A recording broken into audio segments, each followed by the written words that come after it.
So hello IGNOU points, कैसे हैं आप सब? आई होप आप सब अच्छे होंगे. So we are back with another explanation video जिसका असाइनमेंट कोड है MSO-01. So let's get started. Answer any 5 questions selecting at least 2 from each of the sections. Your answer should be in about 500 words each. So there are 5 questions in each section. Section 1 we have 5 questions, section 2 we have 5 questions, but we have to do 5 questions only. Explain the perspective of Evans Pritchard's on social structure. Evans Pritchard's concept of social structure was mentioned in Radcliffe's Brown article on it, which was originally the presidential address to the Royal Anthropological Institute of Great Britain and Ireland in 1940. Although Radcliffe Brown did not object to Evans Pritchard's usage of the phrase social structure, he thought it would be more valuable to include a lot more than what Evans Pritchard had. In the final section of the final chapter of his book, The Near, Evans Pritchard outlined his concept of social structure. Evans Pritchard engaged in extensive field work with the Sudanese Near. In his first monograph on them, he tried to describe Near society on a more abstract plane of analysis than was usual at that time because of lack of proper theory. Evans Pritchard looked for such a theory in his work on the nerve, although many of his ideas that exercised impact on sociology and social anthropology developed late in his monograph on the nerve. He first gives an account of the importance of cattle for the life of the people he had studied, the ecological system in which they find themselves conditioned their territorial distribution and transhumance. The newer concept of time and space arise largely from their patterns of livelihood. Then Evans Pritchard examines the territorial section which form their political system in the absence of a centralized political authority. The newer are a good example of stateless society. Their discussion has given rise to the concept of segmentary political system where social order is largely a function of the opposition and balance of different sections of society. Evans Pritchard's explanation of near society's components and how they interacted led him to the idea of social structure. He started by considering themselves social organization in terms of group rather than starting with the concept of the person as Radcliffe Brown did. He stated in part as follows: by social structure we means relation between groups which have a high degree of consistency and constancy. An organized combination of group is what structure is. The group remain the same because generation after generation of people pass through them. Individuals come and go. They are recruited and destroyed over time. But the groupings do not. The processes of life that conditions individuals, but the structure of society endures. It is clear that of Evans Pritchard's social structure deals with units which are largely invariant groups. What Radcliffe Brown means by structural form is what Evans Pritchard means by social structure. The groups considers for describing social structure may be called structural groups, the example of which among the newer as territorial groups, lineage, and age sets. Evans Pritchard does not consider the family as a structural group, and because he believes the other groups have more consistency and steadiness than the family does. A family distinguishes at the passing of its member and a new family is formed. The family is essential for the preservation of the structure. As stated in 1940 to 62, this does not suggest that they are less significant. Families grow and gain new members, which preserves the structure and its continuity. According to Evans Pritchard, this definition of structure does not imply that the group's consistence and constant that make up the structure are static. Although territorial, lineage, and age sets this system do change over time, they do so gradually and their parts always interact in the same way. Next question. Discuss Malinowski's scientific theory of culture. The Encyclopedia of the Social Science published Malinowski's definitions of the term culture. According to him, culture consists of passed down artifacts, goods, technical procedures, ideas, habits, and values. Malinowski sees social structuring as unmistakably a component of culture. You will discover that this definition of culture and Taylor's definitions are very similar in this regard. In our elective course, we have frequently referred to Taylor's definition of culture. We say it once more.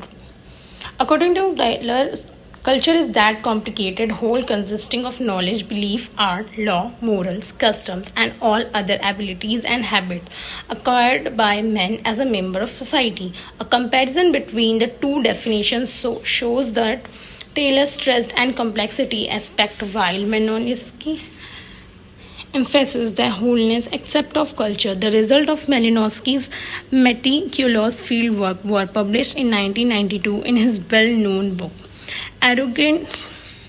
Argonauts of the Western Pacific. Here he applied the idea of culture as a complex, well-balanced system. He clarified that a custom of institution purpose would be viewed in terms of how it contributes to the upkeep of the culture as a whole. According to Malinowski, a culture must be researched independently and is a distinct reality. Malinowski created approaches or field methodologies for examining how culture as a whole functions. His form of functionalism nearly revolutionized anthropology due to his concentration on field techniques. He caused a fundamental re-evolution of terminology that were once employed to describe and analyze culture. Let's take a quick look at the three main categories of material that, according to Malinowski, required specialized data collection method. He promoted the statistical documentation by concert evidence approach to describing a culture's institution and practices. He intended that fieldwork of conferred on activities, components, and connection between its various features based on observation of real-world situations, interviews, and with participants and description they provide. Daily social interaction were to be watched and meticulously documented in a unique ethnographic notebook. Malinowski's wrote, I am working out the rules and regularities of native custom and obtaining a precise formula for them. From the collection of data and native statement, we find that this very precision is foreign to real life, which never adhere rigidly to any rules. It must be supplemented by the observation of the manner in which a given custom is carried. He asked the fieldwork to collect ethnographic statements, characteristics, natives, typical utterance, items of folklore, and magical formula to document native mentality. Next question, distinction between modernization and modernity. Modernization is the process of transitioning from traditional to primitive or primitive communities to modern society. Modernity is defined as a condition of social existence that is significantly different from all previous kind of human experience. Modernization is the process of bringing anything up to date or into the contemporary era. It entails implementing novel approaches, concepts, and techniques to raise a system's efficiency and efficacy. Politics, the economy, the culture are just a few examples of the many areas where modernization can take place. Modernity, on the other hand, refers to the quality of being current or modern. It is a culture and a social phenomenon. The first appeared in Europe during the Age of Enlightenment. Modernity is characterized by a shift from traditional values and belief to rationality, individualism, and scientific thinking. Modernization is often associated with industrialization, urbanization, and globalization, as these processes have been major drivers of social and economic changes in the modern world. It is also seen as means of achieving progress, development, and prosperity, as modern society are believed to be more efficient, productive, and innovative than traditional ones.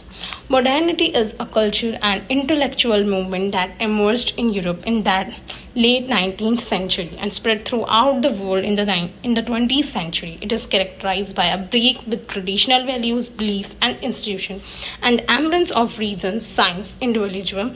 Modernity is often associated with the Enlightenment, the scientific revolution, and the rise of capitalism, as these developments challenge the authority of the church, the monarchy, and the autocracy and paved the way of the emergence of modern nation states. Civil society and the human rights. Modernity is also marked by a sense of alienation, fragmentation, and uncertainty as individuals are confronted with the complexities and contradiction of modern life. It is a condition that is both liberating and oppressive as it offers new opportunity for the self-realization and social mobility, but also exposes individuals to new forms of inequality, exploitations, and oppressions. Modernization refers to the process of social and cultural changes that occurs as a result of industrialization, urbanization, and globalization. Modernity, on the other hand, refers to the cultural, intellectual movement that arose in response to modernization. These two terms are not interchangeable and should not be used as such. For example, saying that a country is experiencing modernity when the really means modernization is incorrect. Modernity is a culture and intellectual movement, not a process. A developing country might pursue modernization in order to catch up with some advanced economics by investing in infrastructure, education, and technology. A business might implement modernization strategies to streamline operation, reduce cost, and stay competitive in a rapid changing market.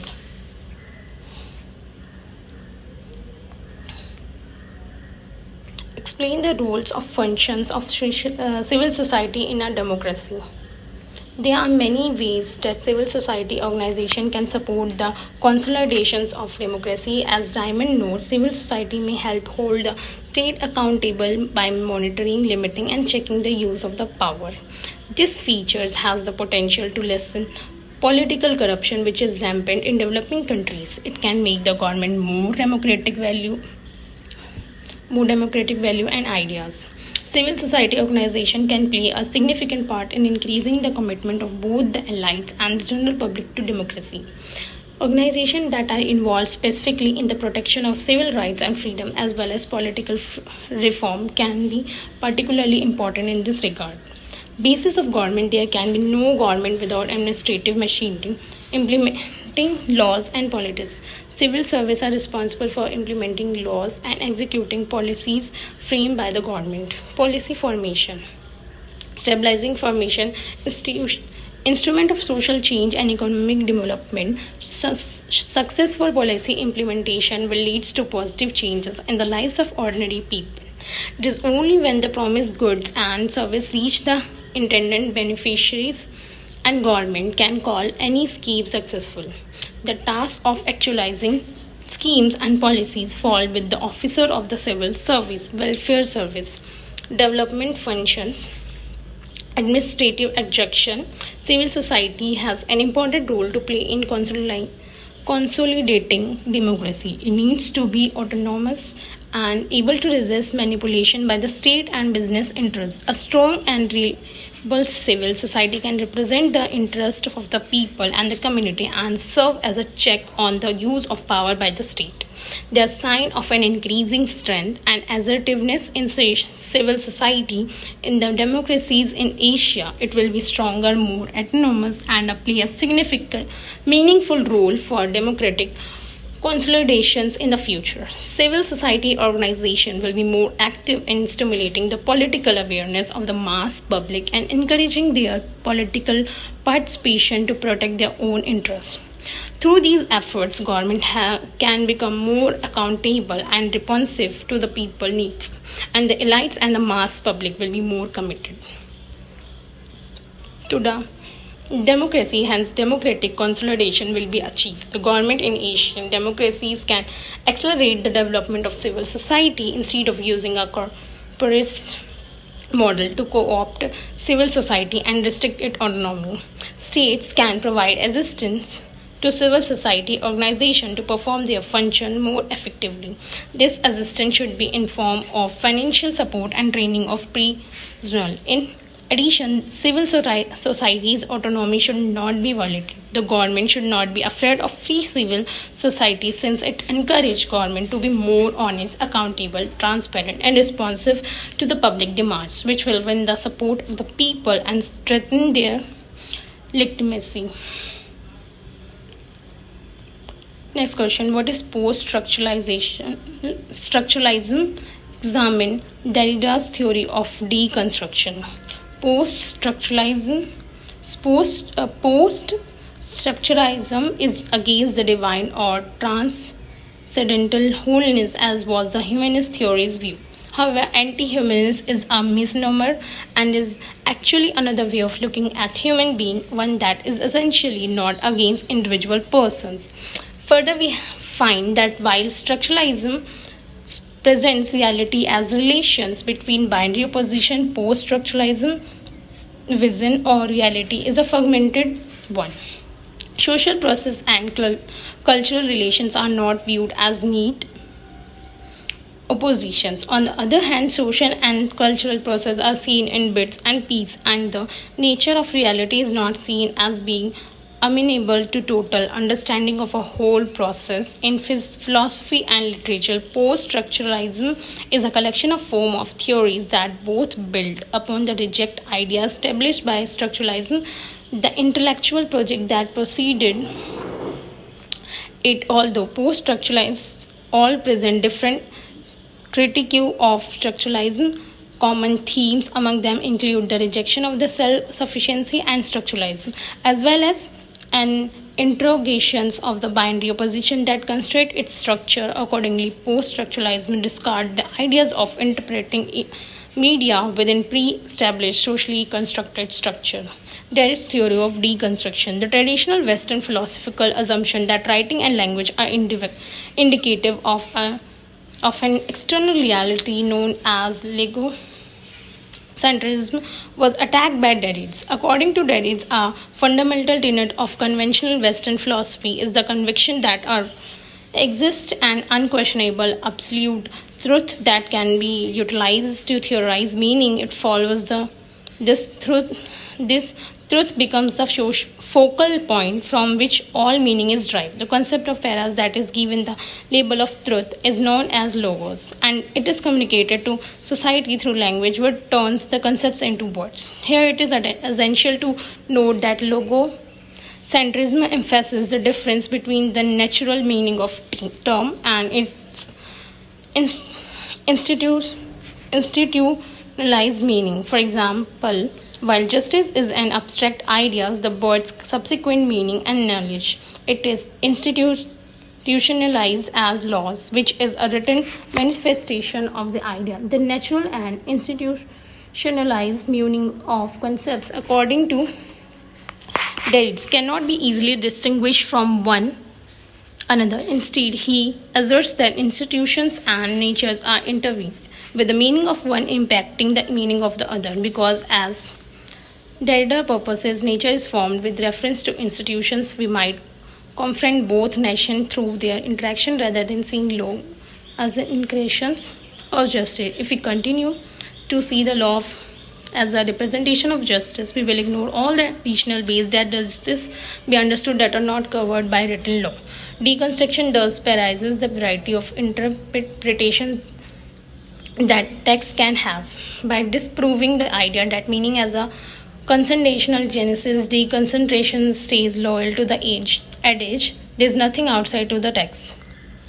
Instead, they say that origin is not independent of its institution, but rather a function of it.